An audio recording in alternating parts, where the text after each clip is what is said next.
My first year at MIT was amazing. However, I found myself missing that humble little corn patch from whence I came. Or Iowa, as the kids are calling it these days. So I headed back home for the summer. Unfortunately, this year was also the 50th anniversary of the moon landing, which meant I would be out of state for some of the coolest Apollo 11 celebrations in the country.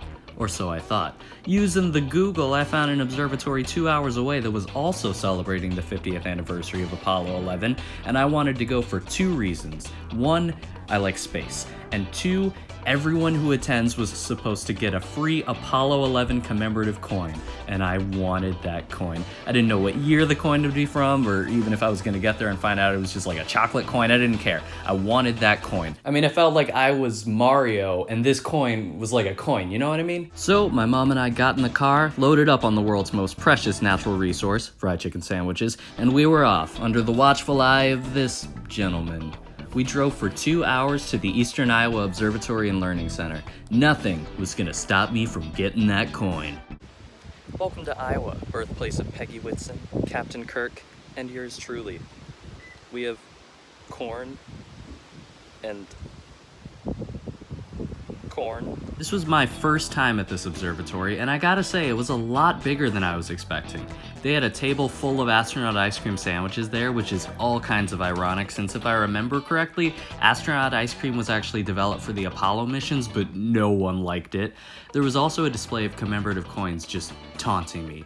Felt like Scrooge McDuck, and these coins were like... oh, you get the idea.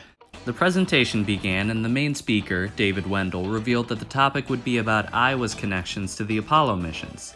The Saturn V rocket weighed 6 million pounds, and a little under a quarter of that was all made right here in Iowa. Let me pause for a sec. Now, some of yous from the big yeehaw states might not understand this sentiment, but Iowans love when Iowans do things. In fact, there is an entire shrine dedicated to Elijah Wood at our state historical building. Anyway, one of the panelists, James Shanklin, worked for the Iowa aerospace company Rockwell Collins as a financial manager for some of the Mercury and Apollo missions. The other panelist, Robert Kapmeyer, also worked for Rockwell Collins and worked on the lunar module. He even left his thumbprint on the leg of the module, meaning his thumbprint is still on the moon somewhere.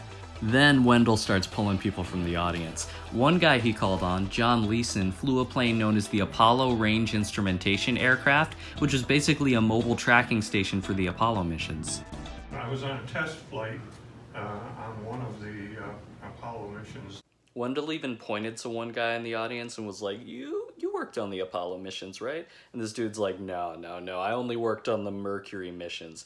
Which, considering that without the Mercury missions, we would not have had the Apollo missions, that is the humblest brag I have ever heard.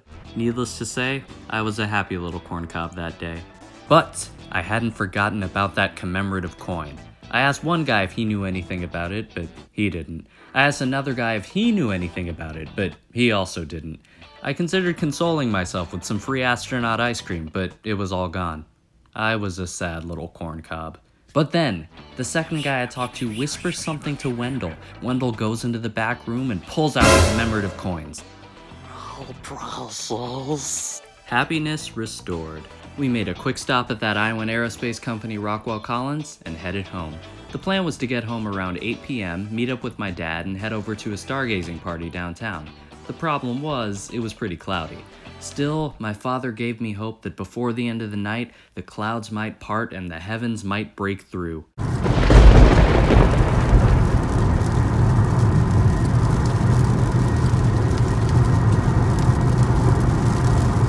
The clouds did eventually clear up a little, but not enough for stargazing. But it was okay. I found an app that would show me what the sky would have looked like that night, so that was cool.